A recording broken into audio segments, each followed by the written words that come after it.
Hello and welcome to Tea with the Druid. I'm Cerri Lee and I'll be chatting to you about the idea of authenticity, validity and the influence of the ancients on our modern Druid path. Oh, hello Connie. Nice to see you. Oh, look, it's proper hot tea with a Druid delivered by the very lovely Dave the Bard. Thank you. Oh, hello Julie and Danny. Oh, hello everybody. Oh, from the Czech Republic. Oh my goodness, from everywhere. Hello everyone. Hello Ellie. Lots and lots of people all out. Crikey, everyone from everywhere. It's really good to see everybody, and I'm sure I'll see more of you guys all joining in as we go on. I just, for those of you who don't know who the heck I am, my name is Cerri Lee.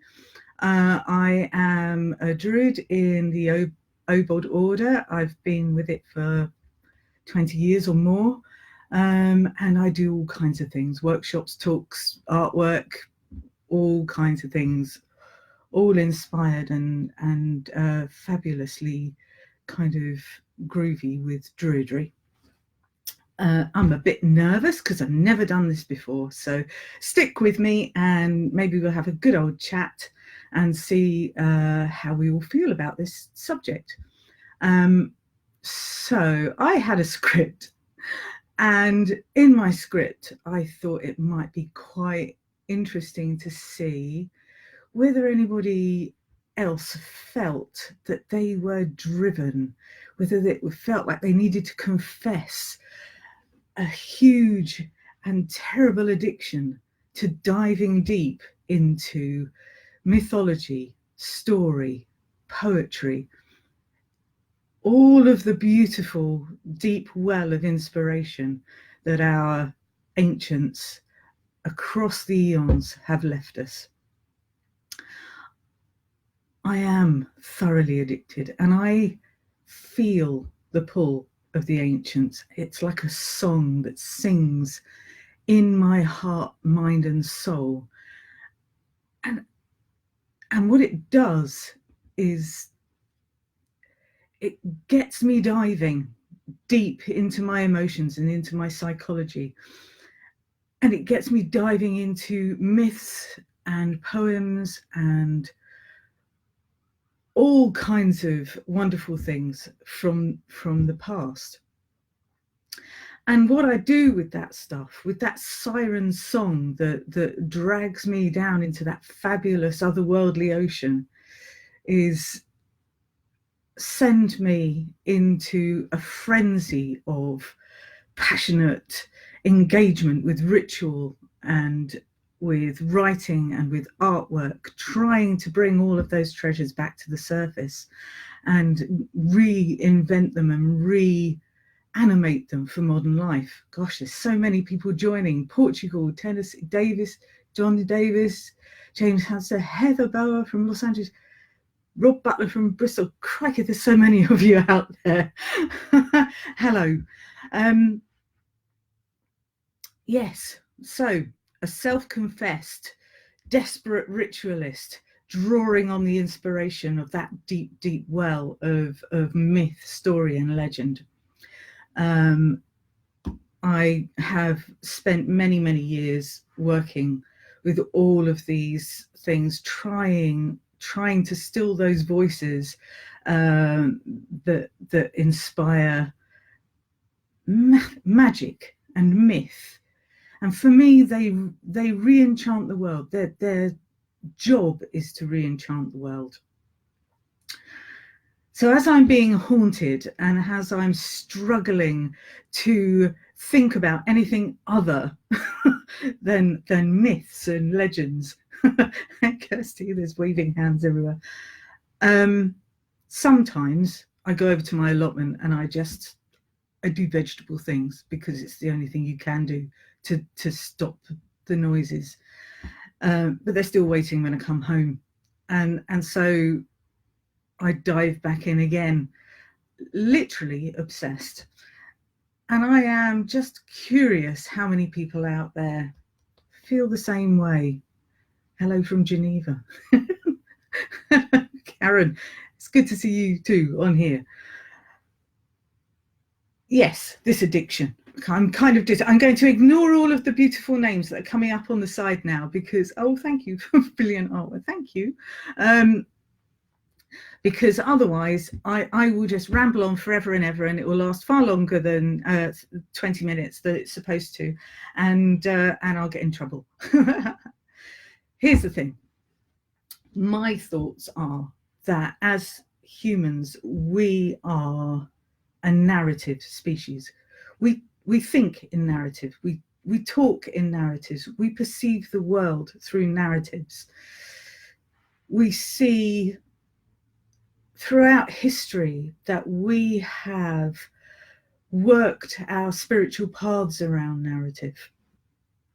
Whenever there was an event, whenever there was something huge, whenever there was something that affected us emotionally, physically, or anything, we have created a story around it.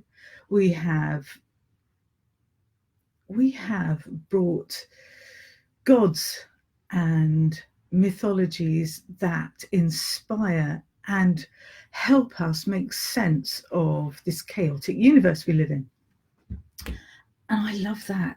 I am absorbed by it. I am captured by it. I am a prisoner of it. My glasses it's a bit hot in here, so my glasses keep sliding down. And it's interesting for me, when science was still magic and narratives were filled with fantastical beings and events, and there was always a way to placate them. There was always a way to defeat or to bring gods on side. There was always bargains to be had, and we did that through ritual. We did that through prayer. We did that through journeying to the other world, and we were talking to our fellow earthlings, our plants, our trees, the mountains, the lakes, the rivers. All of these things were our allies in the world. All of these things were powerful to our living every day. And we created rituals and incantations, and we made sacrifices and prayers to smooth the paths between the elemental world and our own. And we ventured beyond the confines of what we considered to be the apparent world, with our allies maybe as wolves or ravens or bears coming with us, traveling with us on these journeys. But when the gulf between science and magic started to become unbridgeable and become, the mysteries of the world started to become less mysterious. They become, some of the ways we'd interpreted them started to be thought of as possibly superstitions or whatever. We began a different journey. We began working with a different narrative. And that narrative was quite fun for a while. It was an interesting ride, and we jumped on it, and we all hailed the mechanistic way of thinking over the time. They thought, making the world feel more friendly, less difficult, less chaotic, more understandable, more tangible, more controllable even, maybe. And yet we lost magic in the world, it seems. The magic ebbed, and we lost something of ourselves in that journey, which is interesting how cycles and things come around, because these days, with the advent of things like quantum theory and those kinds of, for me, quite magical scientific thoughts and processes, it seems that magic and science were just the same thing, but with different jargons and different definitions.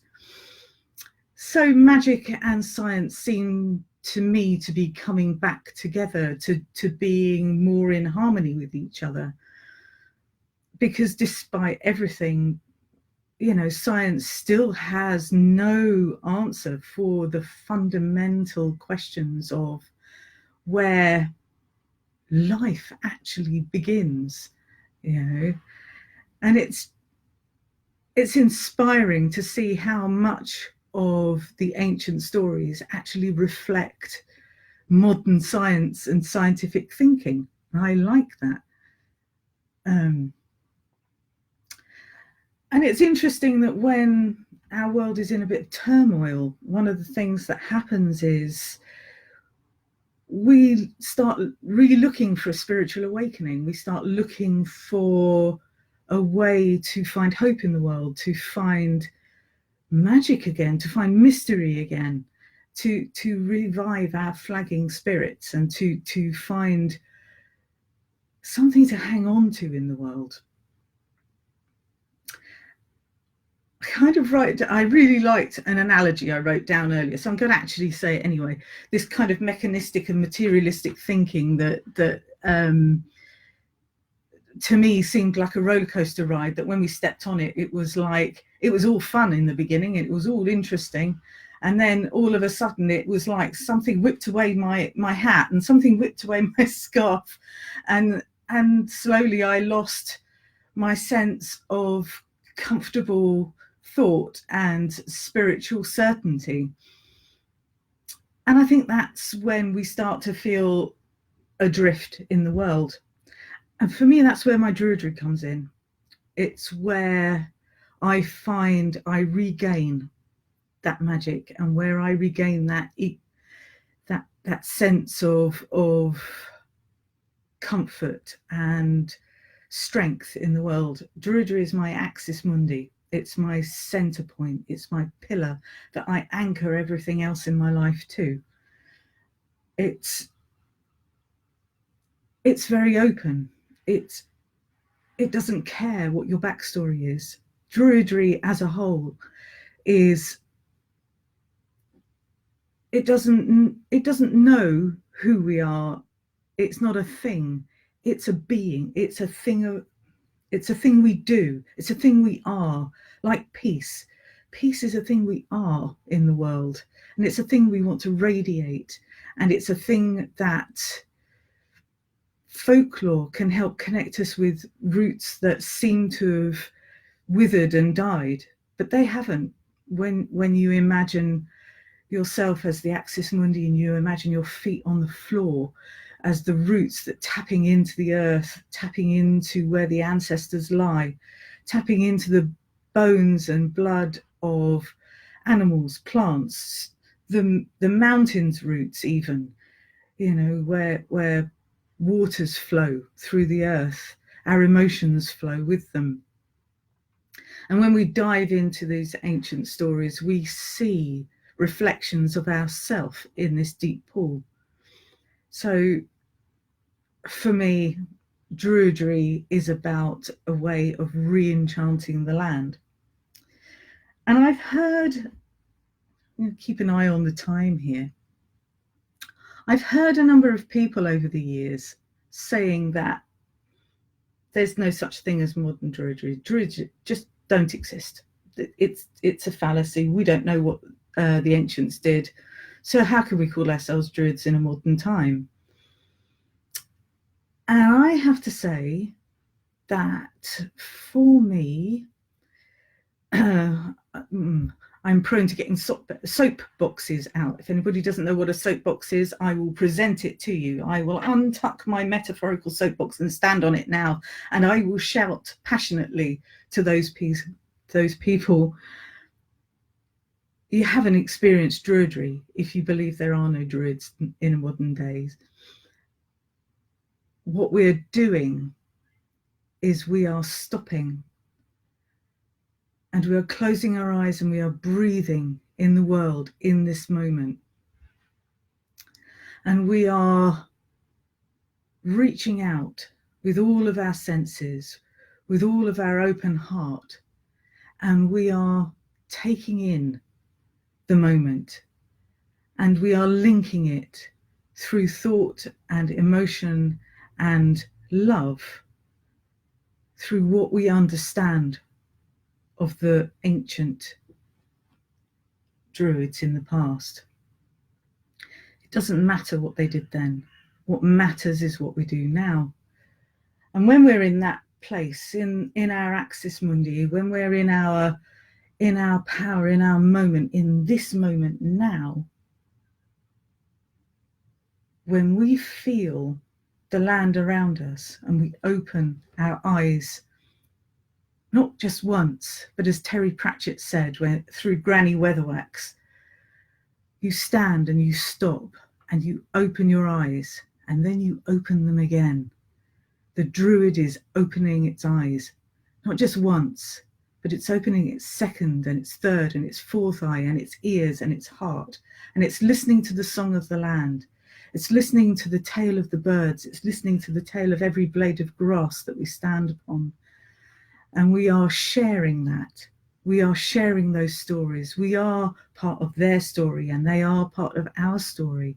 And so it becomes easy to recreate magic in the world. It becomes easier to create ritual, to engage with that moment, with that feeling that the ancients must have had so much clearer in their hand-to-mouth existence, in that immediacy of life on the edge.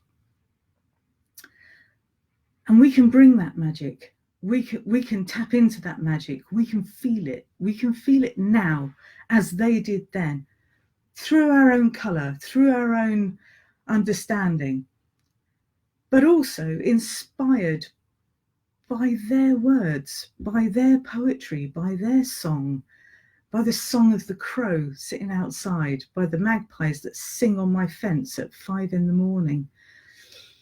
And I say to the people who say I can't be a Druid in a modern time, even though I don't know what they did back then, I bet if you got 50 ancient Druids and stuck them in a room and said, right, tell me what ancient Druidry was, you'd get 63 different answers. Happily, that's still the same. You get 50 modern Druids in a room and ask them what the answers to and to define modern Druidry, and you'd get 65, 66, 67 million different answers. And I think that's fantastic, because Ceridwen's brew never brewed the same awen for every single person. 3 drops come out, and after that it's poison. They knew that every person's awen was different, similar, but maybe, but different. And I would say to them, if you try to deny my validity and my authenticity in my modern Druid path, then you're denying the truth of Ceridwen's story and all of the stories that have come since. For me, it's an endless cycle. There's an endless cycle of life, death, and rebirth, and everything that comes before it is, when it dies, fertilizes the ground for new seeds. And the old Druids' spirituality could not have been a static thing. It must have changed and moved with the landscape and the ideas. We know it did. Stonehenge's stones were moved around so many times over the time it was built. So, you know, to say there is no validity in modern Druidry, for me, really, my people come to the cauldron, look into the rim, over the rim, into that dark well with us, and see what there is there to see. I think I have probably chatted on enough. Does anyone fancy coming in on a meditation to actually look over the rim of the cauldron? If you do, find yourself, if you're not already, sitting in a comfortable place. Close your eyes with me and draw in a deep, long breath.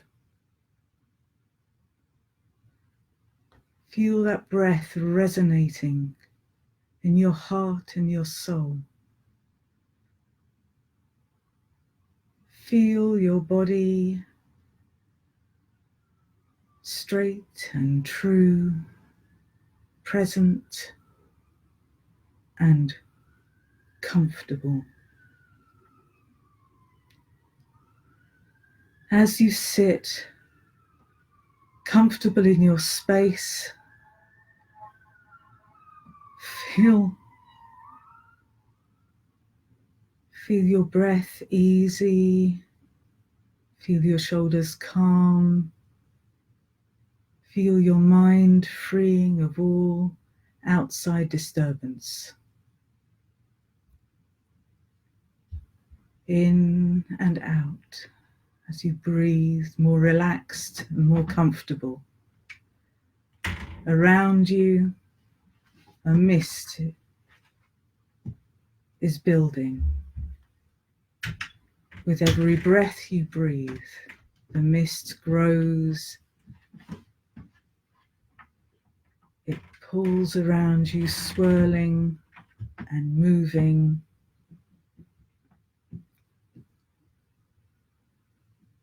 And as you breathe, you feel this mist lifting you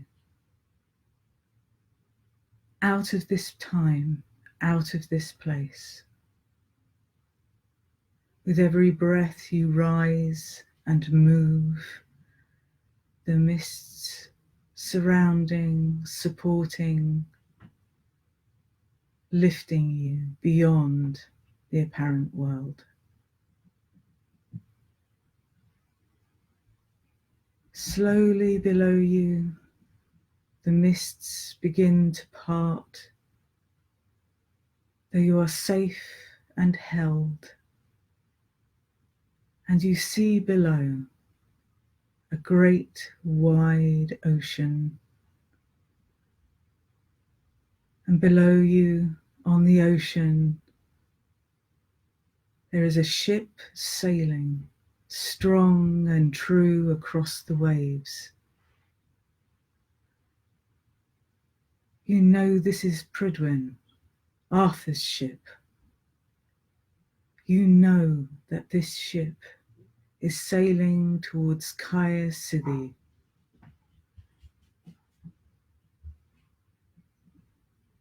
Allow the mists to let you drift gently down towards Prydwen.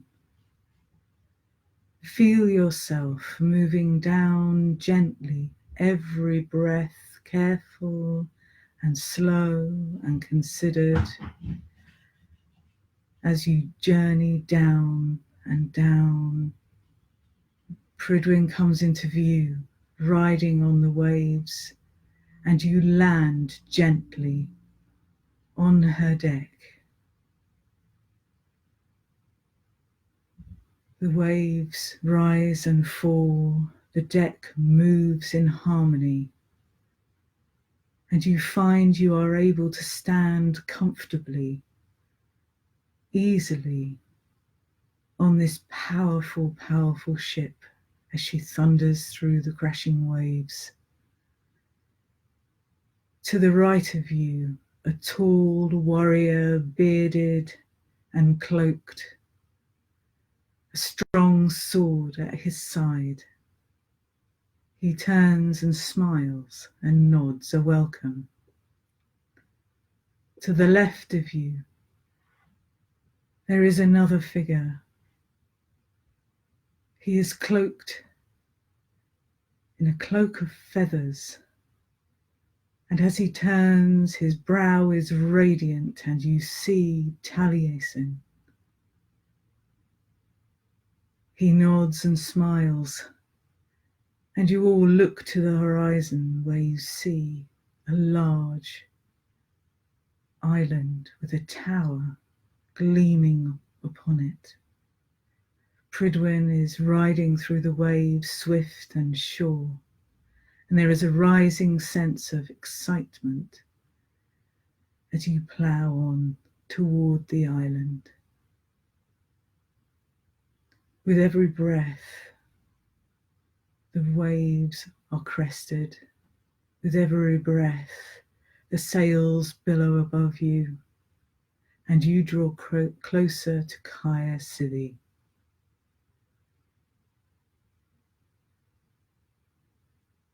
Feel it drawing closer, Kaya Siddhi, the other world, across this great, deep ocean, an ocean of dreaming, an ocean of magic, an ocean of mystery. Slowly Prydwen reduces speed and glides safely into the island's harbour. Arthur slaps you on the back and indicates that you should jump onto the harbour wall. With him and Taliesin as your guides, you all three jump away from Prydwen and find a path that leads you up to Kaya Siddhi. Notice everything about the castle. Notice everything about the tower. See the landscape. Everything you see here tells you something and gives you a message. Quickly you walk towards great doors that stand open to the tower and the castle. Notice how the doors look, what the castle is made of, how it feels, how it makes you feel. You stand on the threshold of the doors, and through the gateway you see a great, great hall. And at the center of this hall there is a great dark cauldron, dark rimmed with pearls around it. And you know this is the cauldron of the other world. Arthur has sought it. 3 times the fill of Prydwen sought it, and none but 7 ever returned.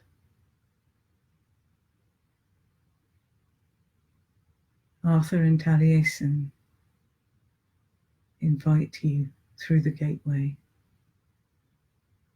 and all 3 of you walk towards the great cauldron that sits above a burning fire. Vapor rises, twisting and turning, making shapes and patterns. There is a call and a whisper that seems to come from all around the hall. The cauldron is not destined to boil the meat of a coward or one forsworn. Do you have the courage? Do you have the courage to look into the cauldron of Anu?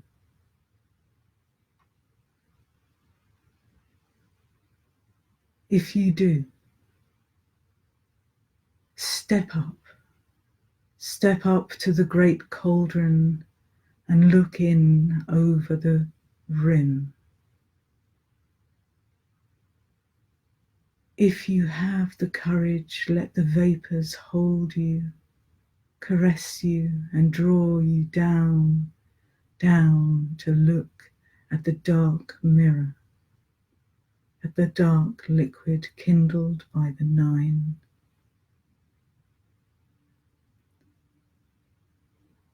What is it you see there? What is it that lies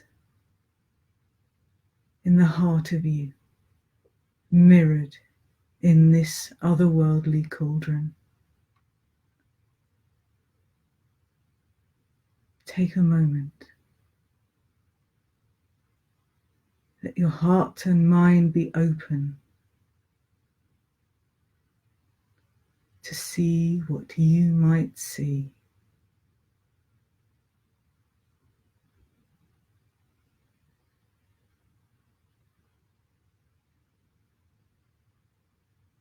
And now the vapours release you.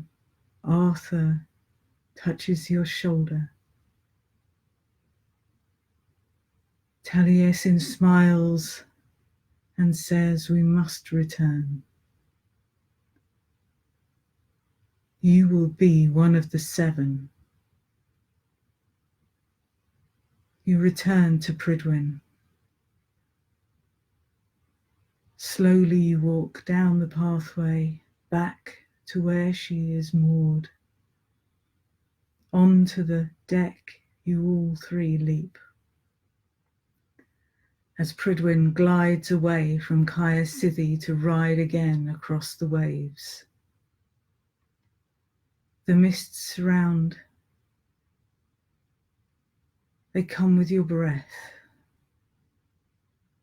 And as you thank Prydwen, Arthur and Taliesin, and Caer Sithy and the cauldron within, the mists take you up and up with every breath, back out of the other world,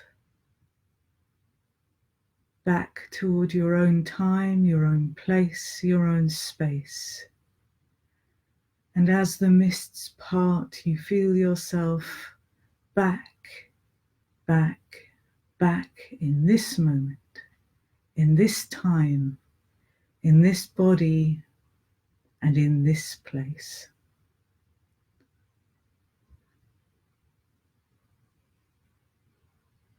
Our journey to the other world is complete. My time is more than up. I thank you for joining me on this journey of exploration and chin wagging, and I will look through your comments and your things, and I will try to reply to some of them. And I thank you very much for joining me on Tea with the Druid today. Take care. Much love. Bye-bye.